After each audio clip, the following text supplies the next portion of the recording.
আপনি আমি যেদিন মারা যাব ওই মসজিদের মাইকে ঘোষণা হবে ইন্না লিল্লাহি ওয়া ইন্না ইলাইহি রাজিউন। এই মৃত্যুর সংবাদ শোনার পরে আদরে স্ত্রী কেঁদে বলবে আমার স্বামী নাই, স্বামী নাই। আদরে ছেলে মেয়ে বলবে আমার বাবা নাই, বাবা। বাবা মা বেঁচে থাকলে বলবে আমার কলিজার ভাঙটা হারাইলাম। আরে বাজান, রাজস্থানে পাথর নিয়ে আইসা 5 তলা 10 তলা বিল্ডিং বানাইলাম। জীবনের শেষ গোসলটাকে আপনাদের আমি টাইসলা বিল্ডিং হবে। আরো জোরে বলুন হবে। ওইখান থেকে নামাইয়া একটা চোখের উপরে শুয়াইয়া, আরে বাজান সারাটা জীবন একা একা গোসল করলাম। জীবনের শেষ গোসলটা অন্য মানুষ করায় দিতে বাজান, ঢেউটা উলঙ্গ কইরা কে গোসল করায় আপনি সব টের পাইবেন, কিন্তু বলার কোন শক্তি থাকবে না। চারজন বজ্রাত্রী ধইরা যখন কবরের দিকে নিয়ে যায়, লাশ যখন কবরে শোয়া দেওয়া হয়, ওই কবরে শুয়ে আমি সামনে যেন আকাশ দেখতে পাইলাম। একে একে যখন বাঁশগুলো বিছায়া দিয়ে দেওয়া হলো, বাঁশের ছোট ছোট ফাঁক দিয়া, ওই বাঁশের ছোট ছোট ফাঁক দিয়া আমি সামনে যেন আকাশ দেখতে পাইলাম।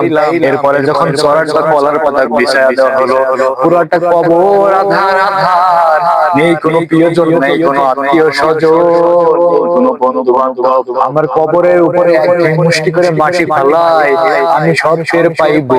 আমার কবরের উপরে দাঁড়াইয়া আমার জন্য দোয়া করে, আমি সব টের পাইবো, কিন্তু আমি চিৎকার মেরে বলতে পারবো না। এই অন্ধকারে আমার রাইখা যাইও না, এই অন্ধকারে আমার বড় ভয় লাগে, এই অন্ধকার কবরে বড় কষ্ট হয়। আপনি চিৎকার মারবেন, চিৎকার কোনো রাহাজানি কাজে আসবে না। এক মুসলিমা মারা গেল, জানাজা শেষে প্রচন্ড বৃষ্টি, কবরের মধ্যে হাঁটু পর্যন্ত পানি জমে আছে। পানিগুলো সেই সব ফালাইয়া দেয়, আবার কবরের মধ্যে পানিগুলো জমে যায়। পরিশেষে কি করবে, কলার গাছ কাইটা কলার গাছের উপরে লাশ বিছায়া দেওয়া হলো। ছেলেরা চোখের পানি ছেড়ে দিয়ে বলতেছে, মা আজকে তোমার অন্ধকার কবরে রাইখা আসলাম রে মা, আজকে তোমার কাদা মাটির ভিতরে রাইখা আসলাম রে মা। লক্ষ টাকা দামের খাট ফালাইয়া আজকে কবরে, অন্ধকার কবরে চলে গেলা রে মা। আজকে আমার কেমনে ঘুম ধরবে, কেমনে ঘুম ধরবে। কত মানুষের অ্যাক্সিডেন্ট হয়, গোস্তগুলো সেই যায়, লাশ দাফন দেওয়ার মতো কোনো পরিস্থিতি থাকে না। কত মানুষ সমুদ্র তলে হারিয়ে যায়, লাশ দাফন দেওয়ার মতো কোনো পরিস্থিতি থাকে না। সেই জন্য বাজান, কখনকার মৃত্যু হবে কেউ জানে না, কেউ জানে না। জাহান্নামীরা চিৎকার করবে, আল্লাহ খাবার দাও, খাবার দাও।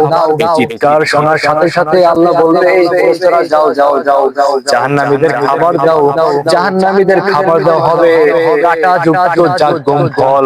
জাহান্নামীর তলদেশে চাষ করা হয়।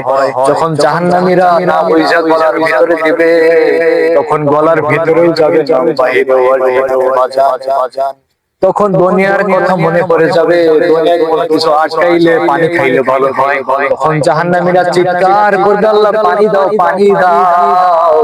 যখন পানি দেওয়া হবে জাহান্নামীদেরকে, না বুঝা যখন পানি পান করবে, ওই পানি এত ফুটন্ত, এত গরম পানি, যখন জাহান্নামীরা খাইবে, মাথার মগজ নারী ভুঁড়ি গলে গলে টলবল করে পড়তে থাকবে।